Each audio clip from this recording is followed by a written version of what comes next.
નમસ્તે મિત્રો, ટેકનિકલ ખેડૂત ચેનલમાં આપ સર્વ મિત્રોનું સ્વાગત છે. તો મિત્રો, આજના વિડીયોની અંદર આપણે વાત કરીશું કે બાળકોને સરસ મજાનું ભવિષ્ય બની શકે એ અંતર્ગત બાળકો માટે અગત્યની યોજના છે પાલક માતા પિતા યોજના. જેમના મમ્મી પપ્પા નથી એ અંતર્ગત સરકારે બાળકો માટે અગત્યની યોજના કાઢી છે. તો એમને મળશે દર વર્ષે 48,000 રૂપિયાની સહાય. તો મિત્રો, આ સહાય કઈ રીતે મળશે 2024ની અંદર, તો સંપૂર્ણ વિગતવાર માહિતી જાણીશું. તો વિડીયોમાં અંત સુધી બનાવી જજો. તમે અમારી ચેનલ પર નવા છો તો ચેનલને સબસ્ક્રાઈબ જરૂર કરજો. તો ચાલો મિત્રો, આજનો વિડીયો શરૂ કરીએ. તો મિત્રો, વિડીયોની અંદર આપણે વાત કરીશું કે 48,000 રૂપિયાની સહાય કોને મળશે. તો એની અંદર વાત કરીશું કોરોના કાળમાં જેમના માતા પિતા ગુમાવ્યા છે એ બાળકોને દર મહિને 4,000 રૂપિયાની સહાય મળવાપાત્ર થશે. તો મિત્રો, આની અંદર જે અગત્યની જે માહિતી અંતર્ગત આપણે વાત કરીશું કે કયા બાળકો અનાથ નિરાધાર બાળકોને જે મળશે, એટલે કે કોરોના કાળમાં જેમના માતા પિતા માત્ર ગુમાવ્યા હોય એમને જ જે 4,000 દર મહિને, એટલે કે દર વર્ષના 48,000 રૂપિયાની સહાય મળશે.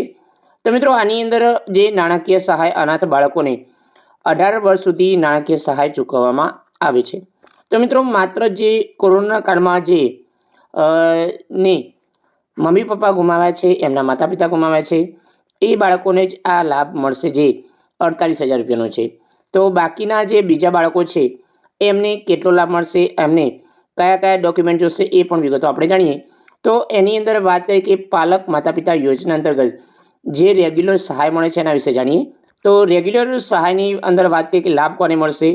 આ યોજનાનો લાભ બાળકો માતા પિતા મૃત્યુ પામ્યા હોય તેવા, પિતા અવસાન થયેલા હોય અને માતાને પુનઃલગ્ન કર્યા હોય એની અંદર 0 થી 18 વર્ષના જે તમામ બાળકો છે એમને આવરી લેવામાં આવે છે પાલક માતા પિતા યોજનાની અંદર. આ સહાયનો વપરાશ એમના શિક્ષણ, આરોગ્ય અને પોષણના ઉપયોગ માટે લેવામાં આવે છે. તો મિત્રો, આની અંદર ધોરણ 10માં નાપાસ થયા હોય તેવા, શાળા ન જતા ઘરે આપો મેળે તૈયારી કરી ધોરણ 10ની બોર્ડની પરીક્ષા આપતા રિપીટર વિદ્યાર્થીઓને જો બોર્ડની પરીક્ષાનું ફોર્મ ભરેલ હોય તો એમને 18 વર્ષ સુધી રિપીટર વિદ્યાર્થીઓને પણ આ લાભ મળશે. તો મિત્રો, આપણે જાણીએ કે ધોરણ 10માની અંદર ન પાસ થયેલા વિદ્યાર્થીઓ હોય છે અને ઘરે બેઠા તૈયારી કરતા હોય એમને લાભ મળે છે. જેમને બોર્ડની પરીક્ષાનું ફોર્મ ભર્યું હોય એમને લાભ મળે છે. તો ખાસ કરીને 0 થી 18 વર્ષની ઉંમર થાય ત્યાં સુધી દરેક બાળકોને આ લાભ મળે છે. મિત્રો, આની અંદર આપણે વાત કરીએ કે આની અંદર 4,000 રૂપિયા પણ લાભ મળે છે અને દર મહિને 3,000 પણ. તો મિત્રો, 3,000 કોને મળશે એ પણ જાણીશું. તો મિત્રો, આને કોરોના કાળમાં જેમને માતા પિતા ગુમાવ્યા છે એમને 4,000 રૂપિયા દર મહિને, એટલે કે વર્ષની અંદર આપણે વાત કરીએ તો વર્ષની અંદર 48,000 રૂપિયાની સહાય એ બાળકોને આપવામાં આવે છે સરકાર દ્વારા. તો લાભ ક્યાંથી મળે છે? આની અંદર તમારે ફોર્મ ક્યાં ભરવાનું છે? તો તમારે દરેક જિલ્લાની અંદર જિલ્લા સમાજ સુરક્ષા અધિકારીની કચેરી હોય તો ત્યાં કરવાનું રહેશે, અથવા જિલ્લા બાળ સુરક્ષા અધિકારીના માધ્યમથી તમે આની અંદર ફોર્મ ભરી શકો છો. તો મિત્રો, આની અંદર કોરોના કાળમાં જે માતા પિતા નથી ગુમાવ્યા અને રેગ્યુલર સહાયની વાત કરીએ તો એમને 3,000 રૂપિયા દર મહિને આપવામાં આવે છે. તો મિત્રો, આની અંદર આપણે વાત કરીએ કે રેગ્યુલર સહાય દર વર્ષની અંદર વાત કરીએ તો 36,000 રૂપિયાની સહાય મળશે અને કોરોના કાળમાં જે પણ બાળકો જે અનાથ થયા છે, માતા પિતા ગુમાવ્યા છે, એમને 48,000 રૂપિયાની સહાય મળવાપાત્ર થશે.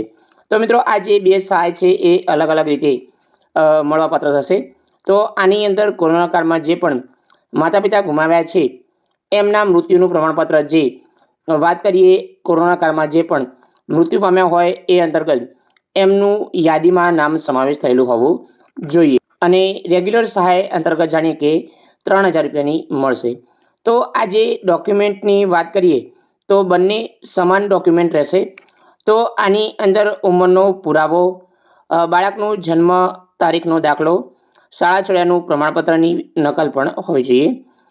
બાળકના માતા પિતા મરણ પામ્યા છે એમનો દાખલો રેગ્યુલર રીતે, અને જે કોરોના કાળમાં યાદીમાં નામ સમાવેશ હોય એ પણ લિસ્ટ તમારે આપવાનું રહેશે જો તમે તમારા અનાથ થયેલા બાળકો કોરોના કાળમાં હોય એમના માટે અગત્યનું છે.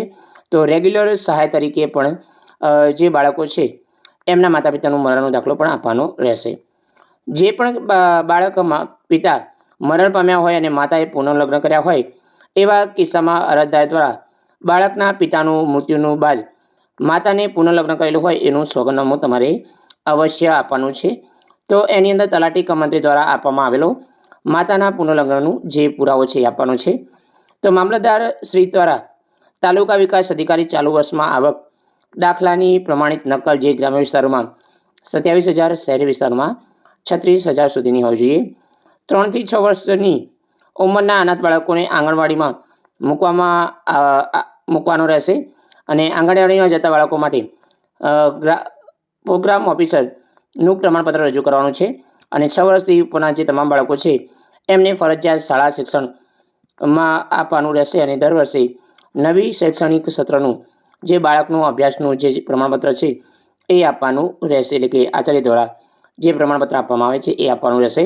તો મિત્રો વધુમાં છે કે બાળક અને પાલક માતા પિતા સંયુક્ત બેંક ખાતું જે પાસબુક છે એની નકલ આપવાની છે. એટલે કે સંયુક્ત બેંક ખાતામાં જે તમારે ખાતું ખોલાવવાનું છે તમારી કોઈ પણ નજીક બેંક છે ત્યાં ખાતું ખોલાવવાનું રહેશે જે સંયુક્ત રહેશે.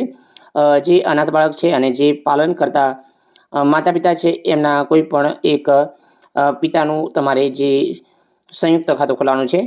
તો બાળક અને પાલક માતા પિતાનું આધાર કાર્ડની નકલ આપવાની છે.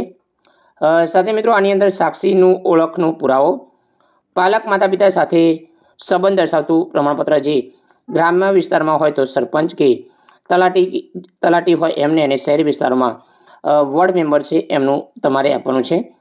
તો બાળક હાલ જે ધોરણમાં અભ્યાસ કરતો હોય તે અંતર્ગત ધોરણની માર્કશીટની નકલ જે શક્ય હોય તો આપવાની છે. અને પાલક માતા પિતા સંયુક્ત ફોટો અને બાળકનો એક ફોટો ફરજિયાત ચોંટાડવાનો રહેશે. તો મિત્રો આની અંદર જો તમે આ રીતે તમે લાભ લેવા માગતા હોય તો તમારા નજીકના સમાજ ન્યાય અધિકારીતા વિભાગ દ્વારા તમે આપણે વાત કરી કે જિલ્લા સમાજ સુરક્ષા અધિકારીનો સંપર્ક કરી અને તમે આ ફોર્મ ભરાવી શકો છો. જે તમારા નજીકના સગા સંબંધીના કોઈ પણ અનાથ બાળકો છે એમને તમે પાલન કરી એમને સારું શિક્ષણ અને મિત્રો એમનું ભવિષ્ય ઉજાગર કરવા માટે આ યોજનાનો લાભ લઈ અને એમને સારી રીતે નોકરી માટે સહાય પણ મેળવી શકો છો. અથવા મિત્રો તમારા નજીકની અંદર કોઈ પણ આવા અનાથ બાળકો હોય તો આ માહિતી તમે એમને શેર કરી શકો છો અને એમના જે સગા સંબંધીઓ છે તો એમને પણ જાણ કરી શકો છો કે આ પ્રકારની સરકાર દ્વારા યોજના ચલાવવામાં આવે છે. તો તમે આ યોજનાનો લાભ લઈ અને જે અનાથ બાળક છે એમનું સારું શિક્ષણ ભવિષ્ય ઉજ્જવળ બનાવવા માટે આ યોજનાનો પણ તમે લાભ લઈ શકો છો. તો મિત્રો આ હતી સરકાર દ્વારા અગત્યની યોજના. જય હિન્દ મિત્રો, વંદે માતરમ, જય ગરવી ગુજરાત.